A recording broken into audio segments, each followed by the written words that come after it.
நிறைய பேர் இந்த டீ கடைக்கு போகும்போதெல்லாம் இந்த ஒரு வார்த்தையை கண்டிப்பா யாராவது சொல்லி கேட்டிருப்போம், இல்ல நம்ம யாருக்கிட்டயாவது சொல்லியிருப்போம். அது என்னன்னா, நான் ஒரு ஐடியா ஒன்று வச்சிருக்கேன். இது ஒரு ஐடியா அப்படின்ற வார்த்தைக்கு பஞ்சமே இல்லை அப்படின்னு சொல்லலாம். பட் இங்க ஐடியா முக்கியமானு கேட்டீங்கன்னா கிடையாது. ஸோ அதுக்கு ஒரு சின்ன எக்ஸாம்பிள் என்னோட லைஃப்ல இருந்து நானே சொல்றேன். நான் கோ அப் அப்படின்னு சொல்லிட்டு ஒரு மார்க்கெட்டிங் ஏஜென்சி ஆரம்பிக்கணும்னு முடிவு பண்ணி ஒரு 3 வருஷம் முன்னாடி ஆரம்பிச்சேன். இனிஷியலி கிளைண்ட்ஸ் எங்களுக்கு கிடைக்கல, அதனால அதுக்கு கான்டென்ட் கிரியேட் பண்ணலாம் அப்படின்னு முடிவு பண்ணிட்டு சோஷியல் மீடியால ஆரம்பிக்கலாம்னு சொல்லிட்டு ஒரு ஐடியா இருந்தது. ஆனா ஐடியா மட்டும் தான் இருந்தது தவிர அதை எக்ஸிக்யூட் பண்றதுக்கு கொஞ்ச நாள் டிலே பண்ணிட்டே இருந்தேன். காரணம் என்னன்னா, என்கிட்ட நல்ல கேஜெட்ஸ் இல்ல, நல்ல ஒரு டீம் இல்ல அப்படின்ற காரணத்தினால.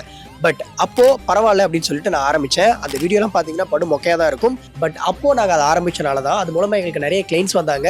எங்களால் அடுத்தடுத்து எக்யூப்மெண்ட்ஸ் வாங்க முடிஞ்சது, வீடியோட குவாலிட்டியை இம்ப்ரூவ் பண்ண முடிஞ்சது.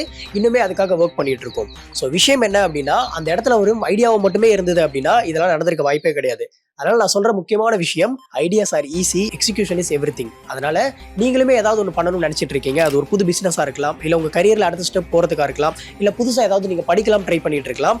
எதா இருந்தாலும் அதுக்கான ஸ்டெப்பை இன்னைக்கே எடுத்து வைங்க. அது சின்னதோ பெருசோ அது முக்கியம் கிடையாது. அதுக்காக நீங்க எக்ஸிக்யூட் பண்ணீங்களா அப்படின்றதான் முக்கியம். ஸோ அதனால எக்ஸிகியூஷன் இஸ் எவ்ரிதிங். அதனால இப்போ வரைவே ஐடியா மட்டுமே பண்ணிட்டு இருக்கேன். உங்க ஃப்ரெண்டுக்கும் ஃபேமிலி மெம்பருக்கும் இந்த வீடியோ ஷேர் பண்ணி விடுங்க.